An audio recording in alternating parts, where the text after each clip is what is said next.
Bermula di London, sekelompok mafia memasuki lab pemerintah dengan brutal membantai ilmuwan dan puluhan penjaga di sana demi mengambil sebuah benda bernilai 10 miliar dolar yang diberi nama The Handle.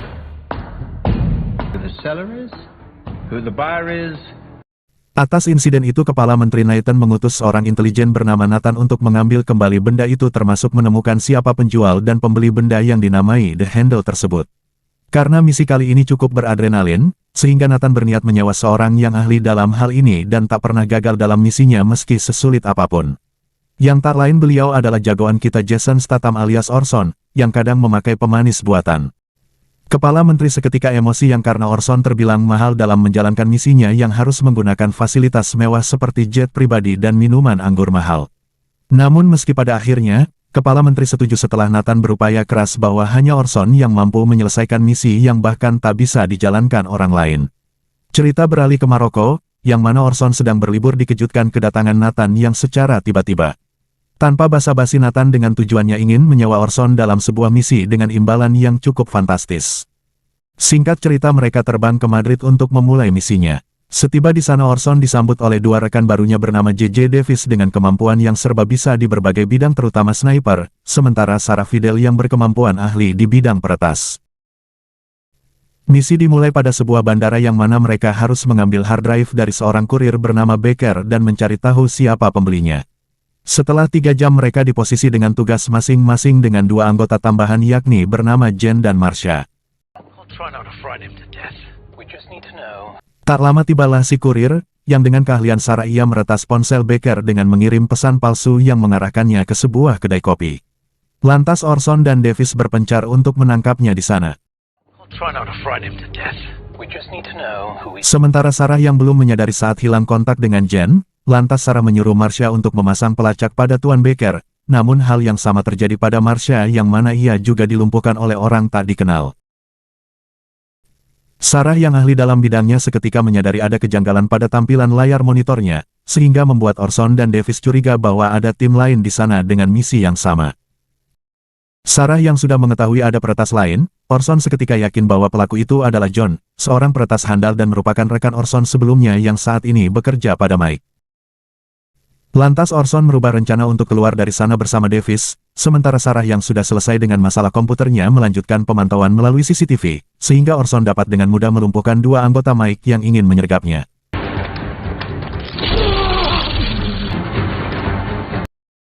Kembali pada Sarah yang dengan komputernya, ia memberi instruksi pada Nathan untuk bersiap menjemput Tuan Baker yang sudah di luar menuju taksi tumpangannya. Situasi seketika berubah saat anggota Mike mendahului menyergap si kurir. Namun Orson dan Davis yang datang tepat waktu pun berhasil melumpuhkan mereka dan merebut Tuan Baker hingga membuatnya kena serangan jantung.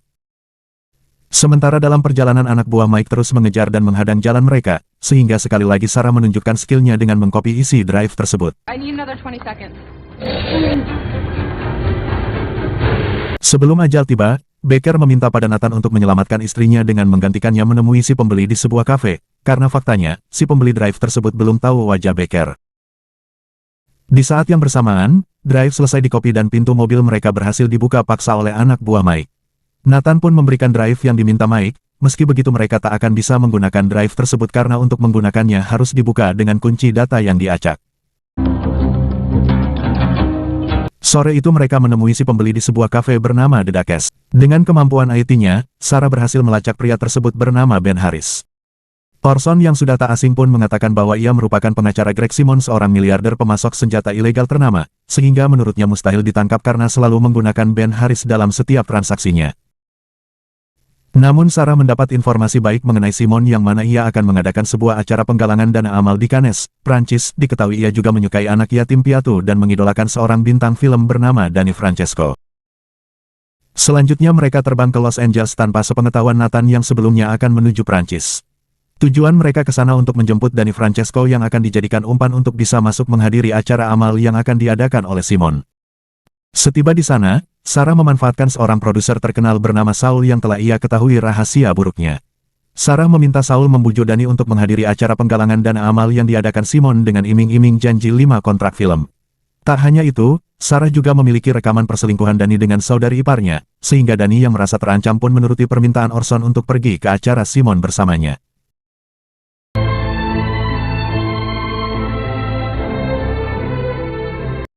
Cerita berlanjut yang mana saat ini mereka menghadiri acara Simon yang diselenggarakan di sebuah kapal mewah. Sarah menyamar sebagai pacar Dani sementara Orson berperan sebagai manajernya. Sementara Nathan yang memantau di balik layar, ia memperingatkan Orson untuk fokus pada misinya bukan sekedar menikmati anggur mahal, melainkan fokus mendapatkan ponsel Simon dan mengidentifikasi siapa pembeli The Handle tersebut. Scene beralih pada Simon yang kaget oleh kedatangan aktor idolanya. Ia seolah merasa sedang mimpi bertemu Dani, lantas Emilia asisten pribadinya mengatakan kalau itu sebuah kejutan. Tak lama Simon menghampiri Dani dan memberikan hadiah sebuah perhiasan mahal untuknya, yang sebelumnya perhiasan tersebut sempat akan dibeli oleh Orson. Di sana Simon memperkenalkan dua rekan bisnisnya seorang miliarder biotek bernama Trent dan Arnold yang merupakan sponsor acaranya tersebut. Di tengah mereka menikmati pesta, Orson dan Sarah yang sedang membagi tugas untuk mengambil ponsel Simon, mereka menyadari anak buah Mike ada di sana yang mana telah mereka jumpai waktu di bandara. Di saat yang bersamaan, Nathan yang sudah mengetahui kehadiran Mike pun segera mengurusnya. Sementara Sarah dengan arahan Davis ia menyelinap ke kantor Simon untuk mengidentifikasi data ponselnya yang dibawa Emilia. Sedangkan di sisi lain, Orson berusaha menyogok anak buah Mike dengan arloji mewah untuk bersedia tidak melanjutkan misinya, namun pria tua tersebut justru meminta lagi imbalan lain sehingga membuat Orson kesal dan pertarungan brutal pun terjadi.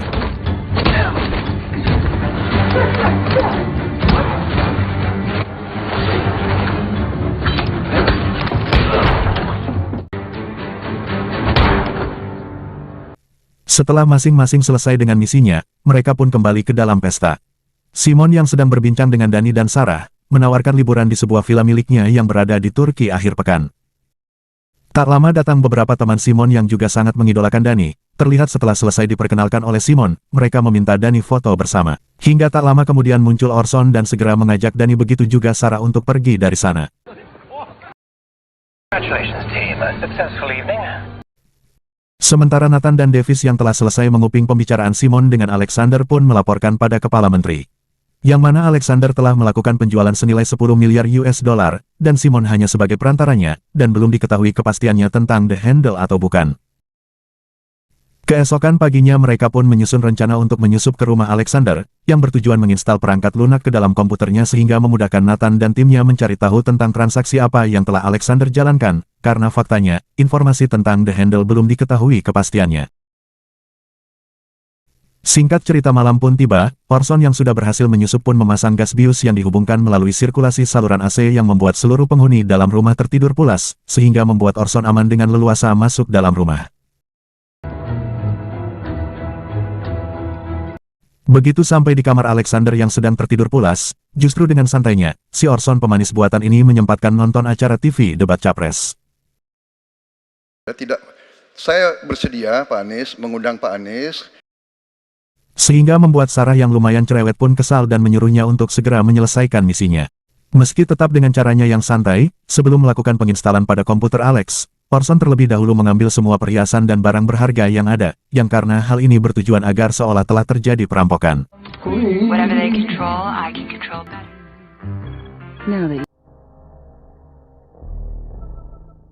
Setelah semua selesai ia segera bergegas keluar namun ada dua penjaga yang mengetahuinya, sehingga Orson harus menyelesaikan masalah kecil tersebut dengan keahlian bertarungnya.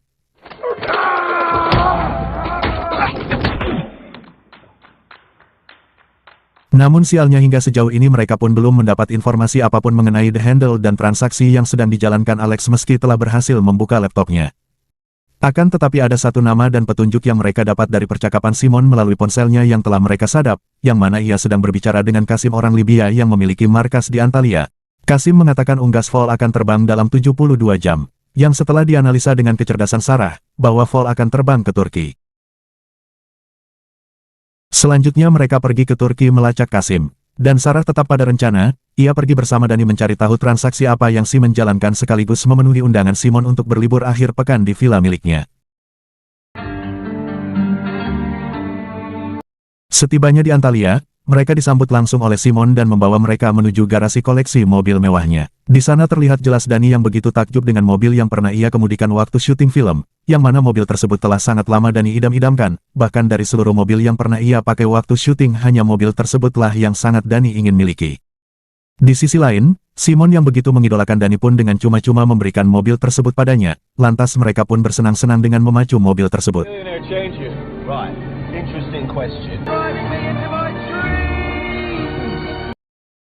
Sementara di sisi lain Orson dan Davis yang mengamati pergerakan Kasim, tak disangka entah bagaimana bisa ada Mike di sana. Tak berselang lama Kasim pergi dan meninggalkan sebuah koran yang memberi kecurigaan pada Orson atas koran tersebut, sementara Mike pergi membuntuti Kasim. Dan benar saja, koran tersebut diambil oleh Ben Haris pengacara Simon, lantas Orson bergegas mengikutinya. Sementara Sarah yang telah berhasil memasuki kantor Simon, ia mendapatkan informasi dari komputernya berupa sebuah transaksi pembelian sejumlah senjata senilai 30 juta US dollar. Orson yang masih dalam misinya pun diperintah oleh Nathan untuk mundur, karena yang ia dapat bukan The Handle melainkan transaksi senjata api. Namun Orson menyangkal hal itu, dengan keterlibatan Ben Haris mustahil hanya sekedar senjata api. Sementara Haris telah menyadari ada yang mengikutinya pun mencoba melakukan panggilan namun sinyal ponselnya telah diblokir oleh Davis, sehingga Haris meminta anak buahnya untuk mengurus Orson.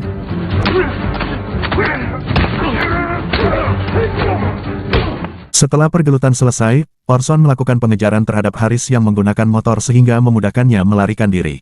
Namun Orson dengan bantuan Davis, ia diarahkan ke sebuah tangga untuk menyusul Haris. Dengan akal cerdiknya, Haris menyelipkan ponselnya pada orang tak dikenal dan menjatuhkannya sehingga membuatnya tak bisa dilacak. Namun tiba-tiba Haris terlempar saat mencoba menyerang Orson.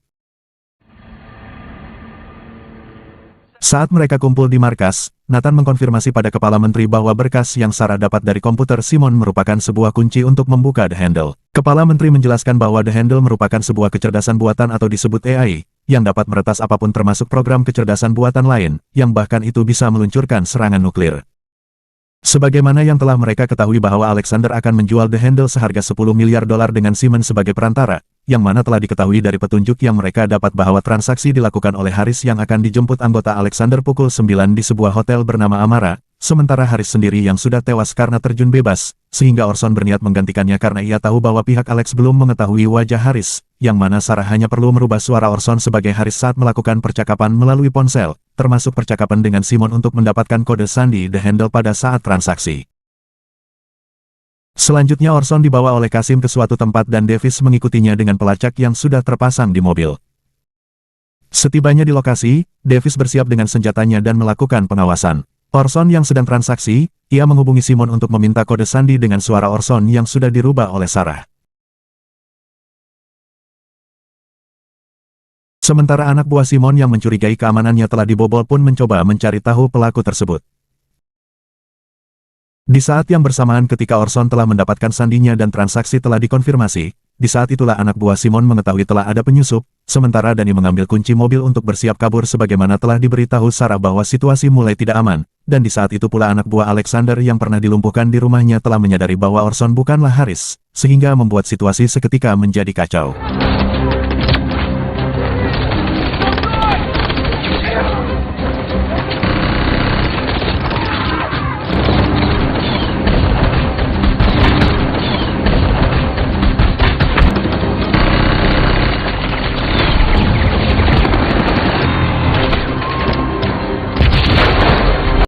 Sampai di tengah pertempuran yang mana mobil Orson telah dihadang pun ia menyadari bahwa pasukan yang menyerang mereka anak buah Mike, sehingga Orson yang sudah terpojok pun menyerahkan The Handle pada Mike.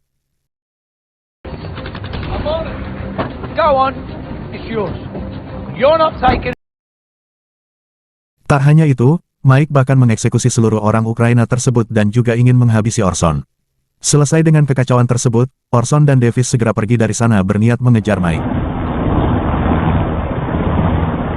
Di sisi lain anak buah Alex yang mendapati saldonya hilang, ternyata Sarah telah membatalkan konfirmasi transaksi tersebut.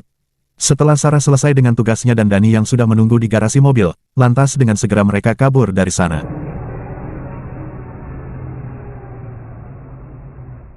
Yang di saat itu juga anak buah Simon melaporkan bahwa merekalah penyusupnya sekaligus orang yang memanipulasi suara Orson sebagai Haris, sehingga membuat Simon murka lantas mengutus anak buahnya untuk menangkap Sarah dan Danny.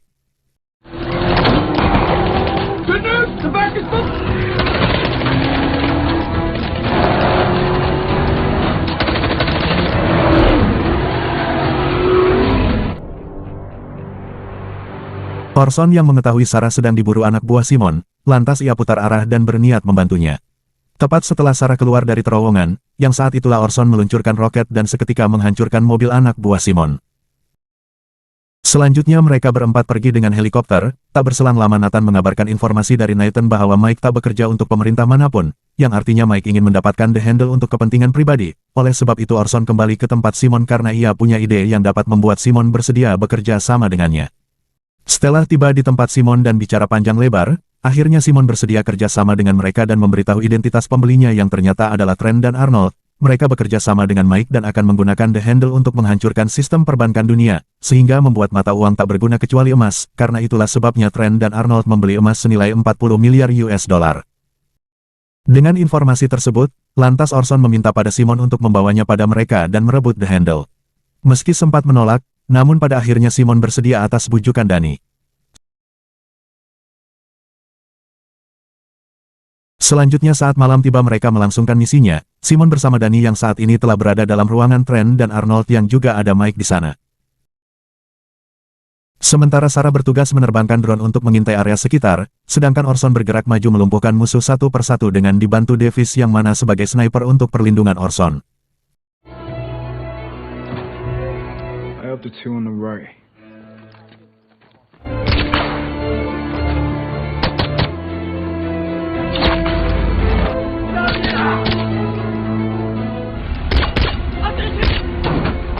Kembali pada Simon yang tanpa basa-basi menagih komisi yang tak dibayarkan oleh kedua miliarder tersebut. Kemudian Simon menegaskan dan memperlihatkan sebuah ilustrasi yang akan berakibat pada seseorang yang berani mempermainkannya. Tak hanya itu, Simon bahkan tak segan akan menghabisi keluarga mereka jika berani macam-macam dengannya. Terbukti dengan lembaran kertas yang diberikan, yang mana berisi nama-nama keluarga mereka lengkap beserta alamatnya. Lantas Simon memberi mereka waktu 5 menit sampai uangnya dikirim ke rekening Simon, dan kemudian Simon pergi.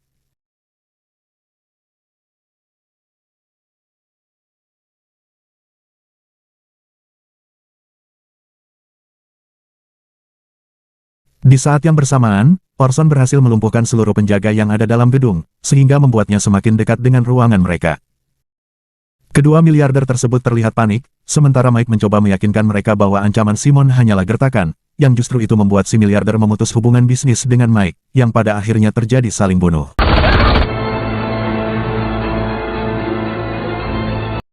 Hingga tak lama kemudian Orson memasuki ruang tersebut dan memeriksa koper yang merupakan The Handle yang mereka cari, dan dengan pantauan Sarah, Orson dengan mudah menyerang Mike yang muncul tiba-tiba dari belakang.